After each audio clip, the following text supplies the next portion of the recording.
ഈസ്റ്റോ സോഡാപ്പൊടിയൊന്നും ചേർക്കാത്ത നല്ലൊരു പെർഫെക്റ്റ് പാലപ്പം തയ്യാറാക്കാം.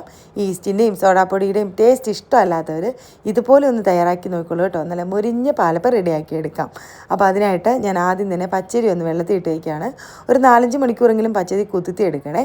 അതിനായിട്ട് 2 കപ്പ് പച്ചരിയിലേക്ക് 2 ടേബിൾ സ്പൂൺ ഉഴുന്നും കൂടി ഇട്ടിട്ട് നന്നായിട്ട് കഴുകി ഒരു 3-4 മണിക്കൂർ സോക്ക് ചെയ്തെടുക്കാം. ഇനി 4-5 മണിക്കൂറിന് ശേഷം മിക്സിയുടെ ജാറിലേക്ക് ഈ അരി കഴുകിയിട്ട് കൊടുക്കണം. അതിലേക്ക് ഈ നമ്മൾ കുതിർത്തി വെച്ചിട്ടുള്ള വെള്ളമില്ലേ അത് തന്നെ കുറച്ച് ഒഴിച്ച് ഒന്ന് അരച്ചെടുക്കാം. ഇടയ്ക്ക് ഞാൻ തേങ്ങ ഒന്ന് പൂളി വെക്കുന്നുണ്ട് കേട്ടോ. തേങ്ങ ചുരണ്ടാവുള്ള മടി കൊണ്ടാണ്, നിങ്ങൾക്ക് വേണമെങ്കിൽ ചുരണ്ടി എടുത്തു. അങ്ങനെ ഇതാ ഞാൻ ഫസ്റ്റ് ബാച്ച് അരി അരച്ചെടുത്തു. ഇനി സെക്കൻഡ് ബാച്ചിലേക്ക് തേങ്ങ ഇട്ട് കൊടുത്ത് ഒന്ന് പൊടിച്ചെടുക്കുകയാണ് കേട്ടോ. അപ്പോൾ തേങ്ങ ചുരണ്ടുകയാണെങ്കിൽ അങ്ങ് ഇട്ട് കൊടുത്താൽ മതി. എന്നിട്ട് നമുക്ക് ബാക്കിയുള്ള അരി ഇട്ട് കൊടുത്തു.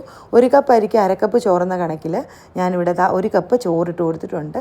എന്നിട്ട് ഇതിലേക്ക് തേങ്ങാവെള്ളമാണ് ഒഴിച്ച് കൊടുക്കുന്നത് കേട്ടോ. തേങ്ങാവെള്ളം പുളിപ്പിച്ചത്. അങ്ങനെ ഇതാണ് അതിൻ്റെ സീക്രട്ട്. രാവിലെ അങ്ങ് തേങ്ങ പൊടിച്ച് വയ്ക്കുകയാണെങ്കിൽ അരി അരയ്ക്കാൻ നേരം കറക്റ്റായിട്ടിരിക്കും. തേങ്ങാവെള്ളം ഒഴിച്ച് കൊടുത്തിട്ട് അതിലേക്ക് കുറച്ച് പഞ്ചസാര ഇട്ട് നന്നായിട്ട് അരച്ചെടുത്ത് നമ്മളിത് മാവിലേക്ക് ഒഴിച്ചു.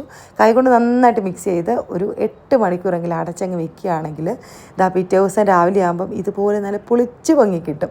അപ്പോൾ നന്നായിട്ട് മാവ് റെഡിയായി കിട്ടിയിട്ടുണ്ട്. ഇനി ഇതിലേക്ക് ആവശ്യത്തിന് ഉപ്പിട്ട് കൊടുക്കാം. വെള്ളം കുറവാണെങ്കിൽ കുറച്ച് വെള്ളം കൂടെ ഒഴിച്ച് കുറച്ച് നേരം മാറ്റി വെച്ചിട്ട് അപ്പം